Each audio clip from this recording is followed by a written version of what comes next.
Oo, baka suplada mo na ulit na siya, Pepe. Hindi ako suplada. Balita. Diba? Balita talaga to. Kaya sasabi lang ako ng totoo. Viral ngayon sa TikTok ang video mula sa selebrasyon ng 20th wedding anniversary ng mag-asawang Gladys Reyes at Christopher Rojas matapos na hindi sinasadyang makuha ng aktres na si Claudine Barreto ang atensyon ng mga bisita.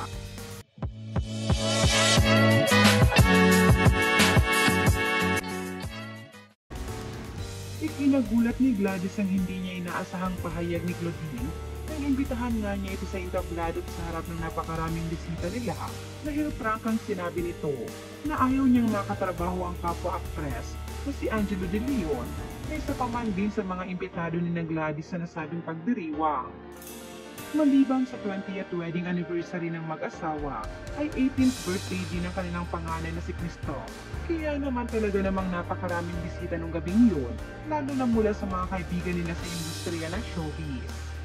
Kaya naman nagulantang nga ang marami sa naging prangkang pahayag ni Claudine dahil nung umakyat ito sa stage, ay nagkakwentuhan ng magkaibigan patungkol sa reunion project nila na ani Claudine ay minamanakas na niya ngayon pa lang. Sagot naman ni Gladys dito, talaga, game ka ba doon na matutuloy ang reunion project natin ni Juday at Angelo?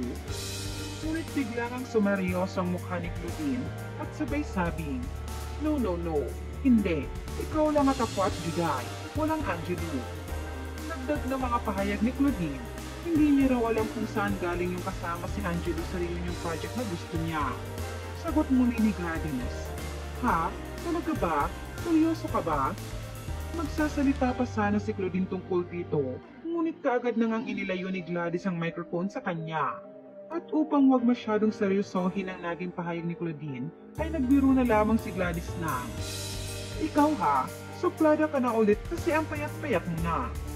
Gayon pa man, sagot dito ni Claudine, hindi ako suplada, maldita, nagsasabi lang ako ng totoo, tayong tatlo lang yun. Natanong din ni Gladys ang kaibigan kung ayaw ba daw nitong isama sila Bong at Wawi de Guzman sa reunion project nila at sinabi nitong okay lang nakasama ang dalawa, basta wag lang daw si Angelo. Mga pahayag pa nito, ay syempre pwede lahat, wag lang si Angelo. Buti na nga lang umano'y na unang dumating si Angelo sa venue kasama ang asawa nito at kaagad ding umalis kaya hindi nito nasaksihan ang mga sinabi ni Claudine. Dahil dito ay mabilis na pinag-usapan nito sa social media at umani ng samot-saring reaction mula sa mga netizens. Narito ang mga komento ng mga netizens tungkol dito. Super bait ni Angelo De Leon, di niya yan papatulan. I like them both, Claudine and Angelo. Yung story life nila, and they are strong women. They survive it. Sana magkaayos na sila, kahit di na close friend. Yung civil na lang, yung may peace between the two of them.